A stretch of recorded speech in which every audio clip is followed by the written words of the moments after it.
The specter of communism did not disappear with the disintegration of the Communist Party in Eastern Europe. The collapse of the communist regimes in the Soviet Union and Eastern Europe marked the end of a half-century-long Cold War between the capitalist and communist camps in the East and West. Many were thus optimistic, holding the belief that communism had become a relic of the past. The sad truth, however, is that a stealthily transformed communist ideology has instead taken hold and entrenched itself around the world. There are the outright communist regimes like China, North Korea, Cuba, and Vietnam. There are the former Soviet Union and Eastern European countries, where communist ideology and customs still exert a significant influence. There are the African and South American countries, which attempt socialism under the banner of democracy and republicanism. And then there are the nations of Europe and North America, whose body politics have become hosts to communist influences without people even realizing it. Communism breeds war, famine, slaughter, and tyranny. These in themselves are terrifying enough, but the damage dealt by communism goes far beyond this. It has become increasingly clear to many that, unlike any other system in history, what communism declares war on is humanity itself, including human values and human dignity. Over the course of a century, communism established massive dictatorships in the Soviet Union and China. It caused more than 100 million unnatural deaths. It enslaved billions, and it brought the world to the brink of nuclear war and thus destruction. Yet more important is its deliberate and widespread destruction of the family, its instigation of social disorder, and its attack on morality, all of which are ruinous to the foundations of civilization. What, then, is the nature of communism? What is its objective? Why does it take mankind as its enemy? How can we escape it? 1. Communism is a devil bent on the destruction of humanity. The Communist Manifesto begins, quote, "A specter is haunting Europe, the specter of communism." The use of the term specter was not a whim of Karl Marx. The preface of this book argues that communism should not be understood as being an ideological movement, a political doctrine, or a failed attempt at a new way of ordering human affairs. Instead, it should be understood as being a devil, an evil specter forged by hate, degeneracy, and other elemental forces in the universe. The communist specter took the form of a serpent, then that of a red dragon, and it keeps company with Satan, who hates God, and exploits low-level beings and demons to wreak havoc on man. The goal of the specter is to ruin humanity, and while the divine offers salvation to humanity, communism tells man not to believe, attacks human morality so as to renounce tradition, and causes man not to heed God's instruction, and ultimately to be destroyed. Following the Cold War, the poison of communism not only continued to harm former communist countries, but also spread throughout the world. The ideological infiltration of communism has led the specter to influence human society on a global scale, and many people even think that the dark wishes of communism are their own. With this, people lose their ability to judge right from wrong, to differentiate good from evil. This, a devil's conspiracy, was almost carried out. Thus, even as the specter congratulated itself, delighted with its sinister victory, most people thought that it had been destroyed. There's nothing more dangerous than mankind being on the verge of destruction, yet ignorantly celebrating its triumph. 2. The devil's ways and means. Man was created by God, and the compassion of gods has long protected man. This the devil knew, and so it set about severing this connection to corrupt man, so that gods would no longer take care of him. The devil's approach has been to subvert the culture given to mankind by gods, corrupt human morality, and thus warp man and make him unworthy of salvation. The turbulence of Europe, beginning in the 18th century, and the attendant moral decline gave the devil an opportunity. It set about subverting, step by step, the criteria of discernment between good and evil. It promoted atheism, materialism, Darwinism, and the philosophy of struggle. The devil chose Marx as its envoy among men. Marx's Communist Manifesto of 1848 advocated the violent destruction of private enterprise, social classes, nations, religions, and the family. The Paris Commune of 1871 was its first attempt at seizing power. His followers argue that political power is the central question of Marxian political science. This is both true and not true. Being clear about the ultimate aims of communism means we can recognize that political power is both important and unimportant to the communist project. It is important in that access to political power allows a rapid means of the widespread corruption of humanity. With the levers of power, communists can promote their ideology with violence and eradicate a traditional culture in mere decades or years. Yet it is also unimportant in that even without the apparatus of the state, the devil has other means of exploiting the weaknesses and shortcomings of man. To deceive, co-opt, coerce, confuse, and so overturn traditional thought, subvert order, create upheaval, and to divide and conquer with the objective of gaining global control. 3. Communism is the ideology of the devil. At the core of the evil specter is atheism and materialism, a confluence of elements from German philosophy, French social revolution, and British political economy assembled as a secular religion meant to replace the position previously occupied by God and orthodox beliefs. Communism turns the world into its church, bringing all aspects of social life under its purview. The devil chose Marx and others as its agents to oppose and destroy the principles laid down by God for human society. It promotes class struggle and the abolition of established social structures. In the East, it launched a violent revolution and established a totalitarian state that united politics and secular religion. In the West, it undertakes progressive, nonviolent communism through high levels of taxation and wealth redistribution. On a worldwide scale, it seeks to spread communist ideology to political systems everywhere, with the goal of undermining nation-states and establishing a global ruling body. This is the, quote, paradise on earth promised in communism, a supposed collective society without class, nations, or government, based on the principles of, quote, from each according to his ability and to each according to his need. In the Communist Manifesto, Marx proclaimed, quote, the communist revolution is the most radical rupture with traditional property relations. No wonder that its development involves the most radical rupture with traditional ideas.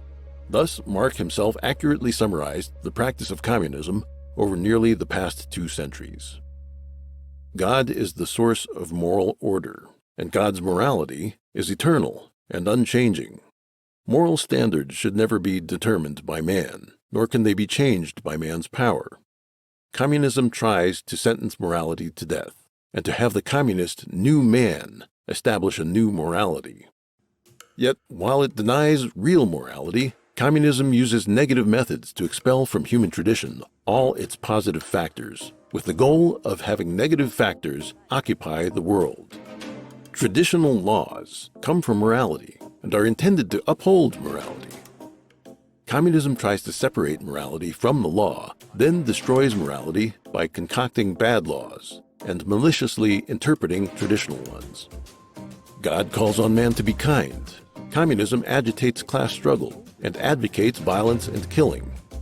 God established the family as a basic social unit. Communism believes that the family is a manifestation of the private capitalist system and threatens to eliminate it. God gives man the freedom to obtain wealth and the right to life. Communism seeks to eliminate private property, expropriate assets, raise taxes, monopolize credit and capital, and completely control economic life. God established the form that morality, government, law, society, and culture should take. Communism seeks the, quote, violent overthrow of the whole existing social structure. God transmitted to man the unique form of traditional art as a means of passing on his image. Traditional art recalls to mankind the beauty of heaven, reinforces faith in God, elevates morality, and nurtures virtue.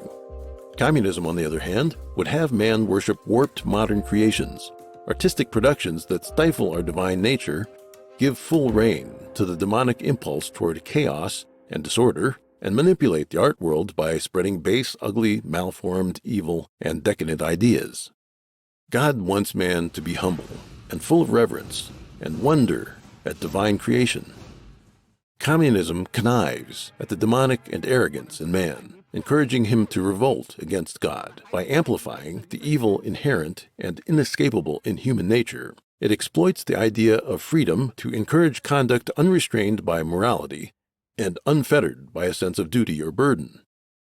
The slogan of equality is used to stir up envy and vanity as man is tempted by fame and material interests.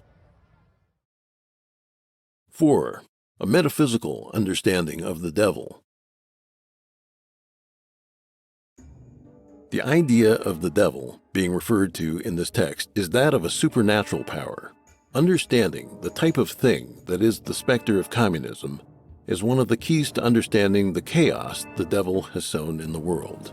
Simply put, the specter of communism is composed of hate. It draws its energy from the hatred that wells up in the human heart. The communist specter is tied to Satan. Sometimes the two are indistinguishable, thus we will not make an effort to consider them separately. The devil's arrangements are present in both the East and the West, in every profession and in every walk of life. Sometimes its power is divided, sometimes integrated. Sometimes it uses this tactic, sometimes that. It follows no simple pattern.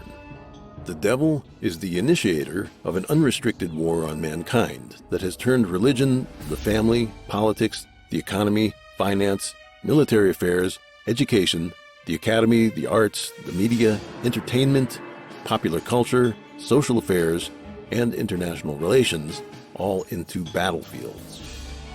The dark energy of the devil can spread from one sphere, group, or movement to another. After the anti-Vietnam War movement faded in the West in the 1970s, for instance, the devil manipulated rebellious adolescents to channel their energies into agitating for feminism, environmentalism, and the legalization of homosexuality. The devil's other efforts were used to subvert Western civilization from within.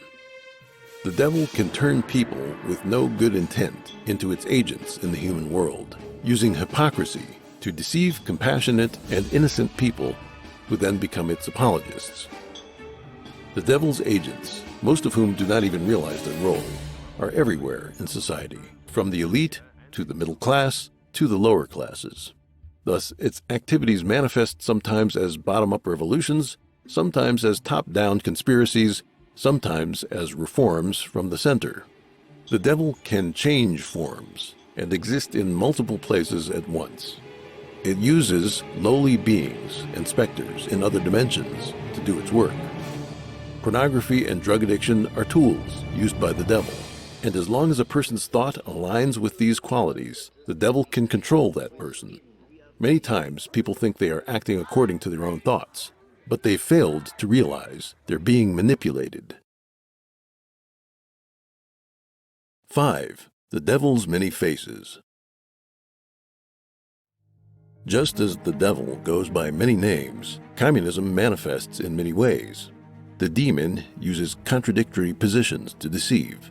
A totalitarian regime or a democracy, a planned economy or a market economy, control of the press or no restraints whatsoever on speech, opposition to homosexuality in some countries or legalization of homosexuality in other countries, wanton environmental destruction, or clamor for environmental protection, and so on. It can advocate violent revolution or embrace peaceful transition. It may manifest as a political and economic system or as an ideological trend in art and culture. It may take the form of pure idealism or cold-blooded scheming. Communist totalitarian regimes are just one of the demon's manifestations. Marxism, Leninism, and Maoism form just one aspect of the devil's fallacies. Since utopian socialism developed in the 18th century, the world has seen the emergence of numerous ideological currents. Scientific socialism, Fabian socialism, syndicalism, Christian socialism, democratic socialism, humanitarianism, eco-socialism, welfare capitalism, Marxism-Leninism, and Maoism. These ideologies are of two types: violent communism, or nonviolent communism. The infiltration and gradual erosion of the status quo are the main tactics adopted by communism's nonviolent strains. One of the devil's deceits is to make arrangements in the two opposing camps of the East and the West. As it carried out a vast invasion of the East, it also took on a new guise and stole into the West. The Fabian Society of Britain, the Social Democratic Party of Germany, the Second International of France, the Socialist Party in the United States, and many other socialist parties and organizations spread the seeds of destruction to Western Europe and North America. During the Cold War, the slaughter, concentration camps, and famines and purges in the Soviet Union and China made some Westerners count themselves lucky that they still lived in luxury and freedom. Some socialists publicly condemned the violence of the Soviet Union on humanitarian grounds, which led many to let down their guard around them. The demon of communism inhabits a variety of complex guises in the West and operates under many banners, making it almost impossible to guard against. The following schools or movements were either derived from communism or used by communism to reach its ends: liberalism, progressivism, the Frankfurt School, neo-Marxism, critical theory, the counterculture of the 1960s, the anti-war movement, sexual liberation, legalization of homosexuality, feminism, environmentalism, social justice, political correctness, Keynesian economics, avant-garde art schools, and multiculturalism. 6. Socialism as the preliminary stage of communism.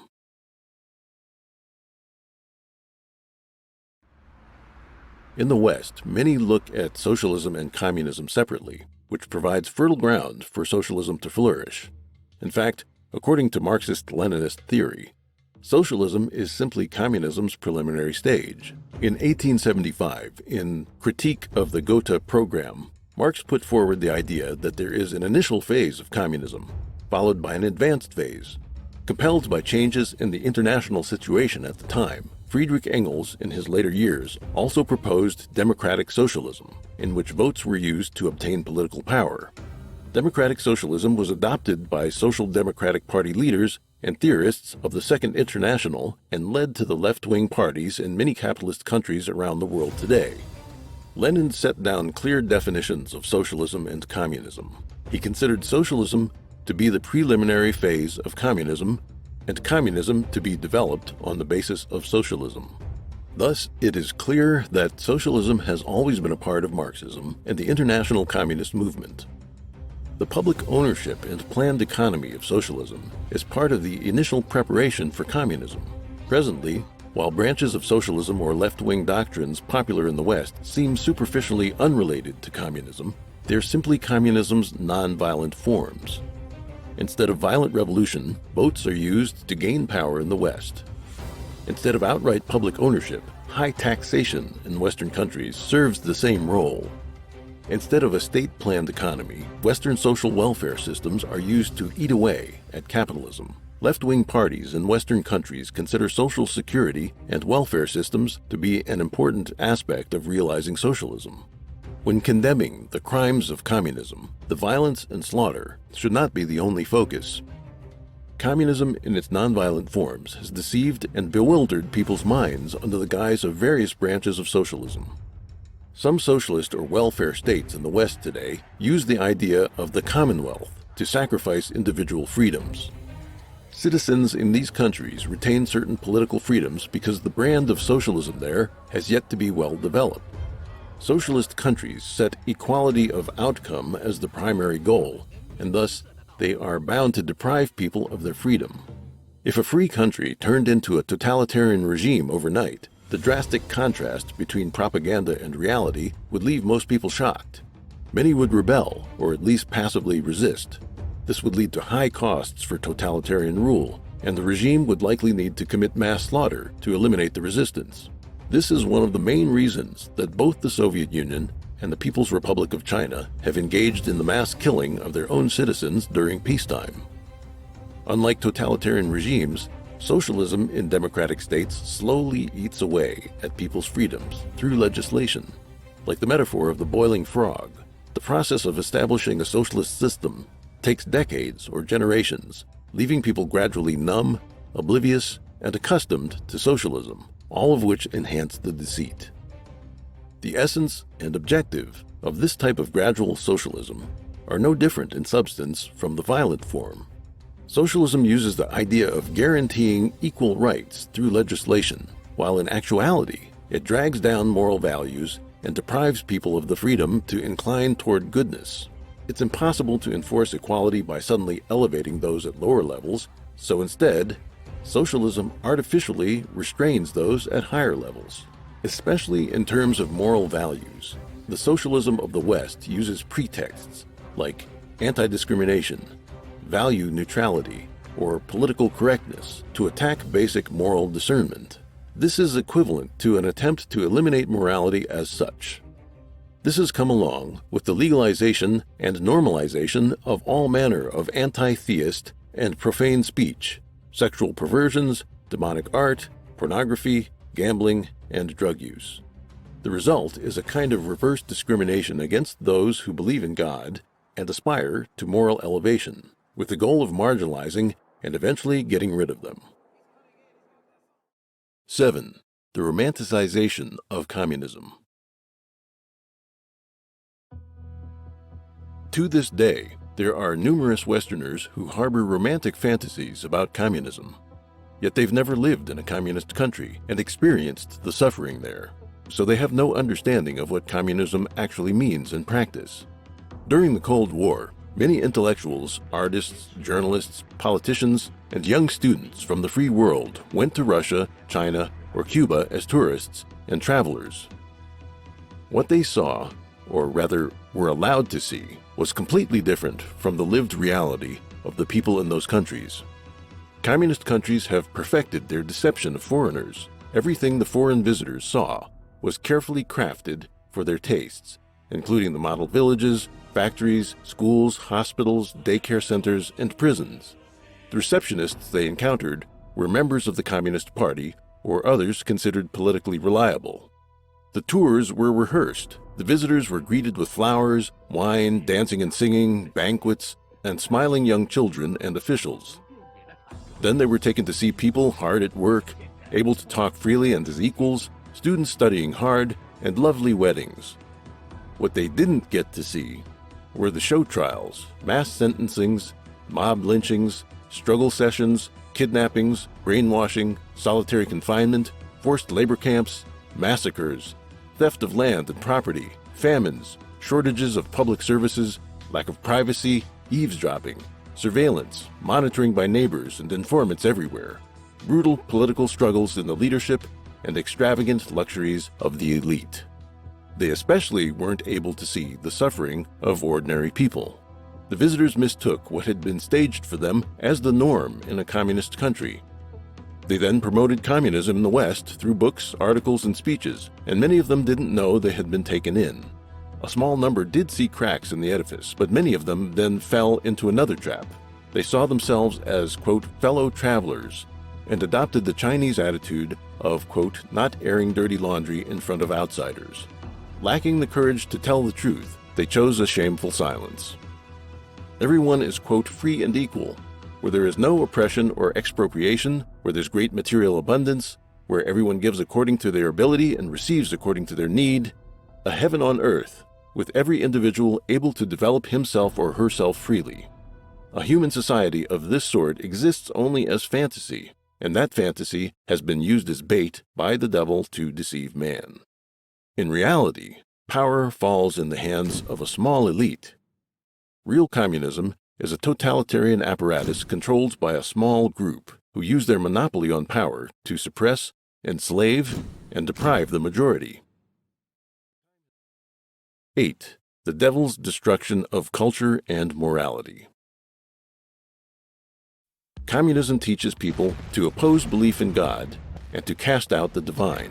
It simultaneously launches attacks on religions from the outside while manipulating people to corrupt religion from the inside. Religions have been politicized, commercialized, and turned into entertainment. Numerous morally corrupt clergymen put forward fallacious interpretations of religious texts, misleading their followers and going so far as to commit adultery with their lay members or even pedophilia. This chaos has left sincere religious believers bewildered and deprived of hope. Just a century ago, an unwavering belief in God was a sign of moral decency. Now, religious believers are considered foolish and superstitious. They keep their beliefs to themselves, not even discussing their faith among friends for fear of being mocked. Another important goal of communism is the destruction of the family, using ideas like gender equality and, quote, sharing wealth and wife.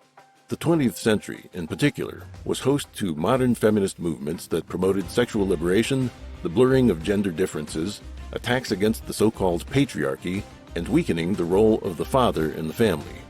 They changed the definition of marriage, promoted the legalization and legitimization of homosexuality, promoted the rights to divorce and to abortion, and used social welfare policies to effectively encourage and subsidize single parenthood. All of this resulted in the collapse of families. This has been one of the more startling transformations of society over the last several decades. In the political sphere, communism exploited loopholes in the legal and political systems of democratic nations in an attempt to manipulate major political parties. For electoral victory, politicians resorted to dirty tricks and made promises that they could never fulfill. The result of the influence of communism is that political parties around the world are often somewhere on the left of the political spectrum, advocating higher taxes, higher social welfare expenditures, big government, and interventionism, all of which they seek to entrench in legislation. And with a left-leaning government, leftist ideology comes to infiltrate the entire society, backed up with the indoctrination of youth, who in turn come to elect more left-leaning candidates. The academy, which is supposed to play the role of transmitting the essence of the wisdom and culture of the ages, has also been subverted. In the first half of the 20th century, the communist specter arranged for the systematic destruction of the education system. China, famous for its profound ancient culture, was subjected to the New Culture movement even before the establishment of the Communist Party. This was part of the effort to disconnect the Chinese people from their traditions. After the communists seized power, they nationalized the education system and filled the textbooks with party ideology, transforming generations of young Chinese into ferocious, quote, wolf cubs. In the West, the specter launched the progressive education movement, using the banner of science and progress in order to gain control of philosophy, psychology, pedagogy, and eventually the entire academy, and thus brainwash teachers and education administrators. High school education began excluding orthodox ideas and traditional morality. Academic standards were lowered to make students less literate and math-savvy, and less able to form their own judgments and use common sense. Atheism, the theory of evolution, materialism, and the philosophy of struggle were all instilled in students. Following the counterculture of the 1960s, advocates of political correctness have become thought police, forcing teachers to indoctrinate students with all manner of twisted ideas. Students now graduate from school without a strong moral compass, with no foundation in their own culture, lacking common sense and a sense of responsibility, and are left to blindly follow the crowd, thus joining society's downward trend. Out in society, there is drug abuse, rising rates of crime, a media sphere full of sex and violence, an art world that treats grotesquerie as beauty, and all manner of evil cults and occult groups. Young people blindly adore film and television stars, waste their time on online games and social media, and end up dispirited and demoralized. The senseless violence of terrorism against innocents violates all moral parameters established by tradition and makes people worry desperately about the security of the world and what the future holds. 9. Return to God, restore tradition, escape the devil's plan. Human civilization was transmitted to man by gods. Chinese civilization has seen the prosperity of the Han and Tang dynasties, and Western civilization reached its peak during the Renaissance. If human beings can maintain the civilization that gods gave to them, then when gods return, man will be able to maintain a connection with them and understand the law that they teach. If humans destroy their culture and tradition, and the morality of society collapses, Then when God's return, people will fail to understand their divine teachings because their karma and sins are too great and their thinking has departed so far from the instructions of the divine. This is dangerous for mankind. Communism is a scourge of humanity. Its goal is the destruction of mankind, and its arrangements are meticulous and specific. The conspiracy has been so successful that it has almost been carried out to completion, and now the devil is ruling our world. The ancient wisdom of mankind tells us this: one righteous thought conquers 100 evils, and when a person's Buddha nature emerges, it shakes the world in 10 directions. The devil seems powerful, but it is nothing before God. If humans can maintain their sincerity, kindness, compassion, tolerance, and patience, they will be protected by God, and the devil will have no dominion over them. The mercy of the Creator is limitless, and every life has a chance to escape catastrophe. If humankind can restore tradition, elevate morality, and hear the compassionate call of the Creator and the heavenly law that provides salvation, man will be able to break through the devil's attempt at destruction, embark on the road to salvation, and move toward the future.